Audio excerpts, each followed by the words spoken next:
বোমা, তুমি আমার অফিসের ল্যাপটপে বসে কি করছো? বাবা, অফিসের কাজ করছি। আমার অফিসের কাজ মানে? তোমার মাথা ঠিক আছে? তুমি এই বিষয়ে কিছু জানো নাকি? বাবা, আপনি মনে হয় ভুলে গেছেন যে আমি MBA কমপ্লিট করেছি। আর তাছাড়া বিয়ের আগে তো আমি জবও করতাম। আচ্ছা, দাও তো দেখি।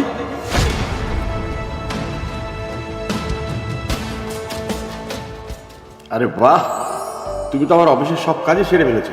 তুমি তো আমার দুবাইয়ের ডিলটা ফাইনাল করে দিয়েছো। আমার মাথায় ঢুকছে না তুমি এত কাজ জানলা কি করে। আমি গত 2 মাস থেকে এটা নিয়ে টেনশনে ছিলাম। আমার অফিসের কোনো স্টাফ এটা পারছিল না।